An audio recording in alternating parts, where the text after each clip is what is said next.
Avant de rentrer dans la tariqa, pendant que je voyageais, donc à cette époque-là, ma voiture, c'était ma maison. Et je voyageais, je sais pas où aller en fait. J'avais pas d'amis qui visitaient, tout ça. Donc je voyageais avec une destination, je me disais voilà, je vais aller à Grenoble, mais je sais pas pourquoi est-ce que j'allais y aller. Et en chemin, il y a un orage vraiment très très fort qui commence à tomber. J'étais un petit peu fatigué. Ma voiture, je descends, elle était presque vide. J'avais plus d'argent. Enfin, j'avais un problème avec la banque. Du coup, je ne pouvais pas faire le plein d'essence. C'était un petit peu chaud, tendu.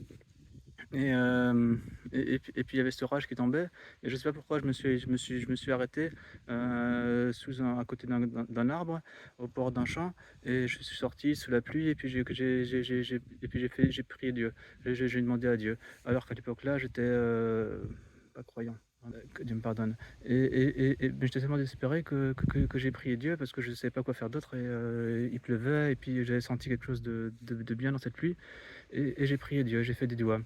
Ensuite, j'ai continué et en allant sur Grenoble, eh bien, je connaissais personne là-bas, je savais pas où j'allais.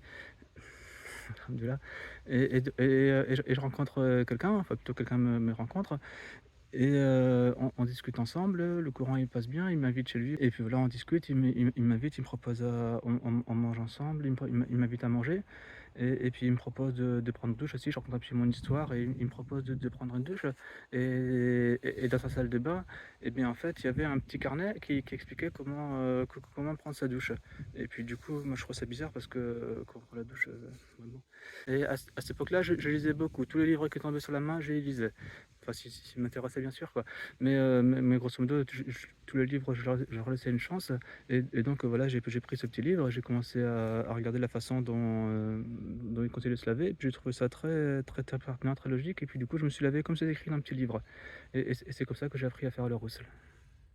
Et ensuite, cette personne, j'avais envie de la revoir parce que j'avais dit, voilà, ça m'avait fait du bien, j'ai senti du bien chez elle. Et malgré que je connaissais son adresse, il m'a donné son numéro de téléphone aussi. Je la connaissais et elle habitait, voilà, tout connu en quartier. Et souvent j'allais là-bas et j'arrivais pas moyen de la retrouver.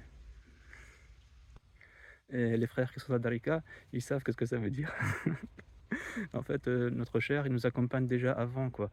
Et même si, enfin, une fois qu'on chemine avec un vrai cher, on connaît la réalité du cher. On sait qu'il n'est pas limité par son apparence corporelle ni par son corps physique.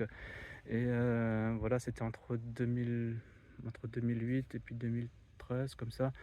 Et donc voilà, donc c'était à cette époque-là que j'ai appris le rousse, le vieux Barakati Ibn Nasher.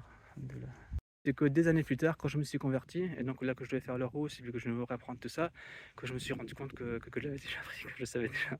Allah barik.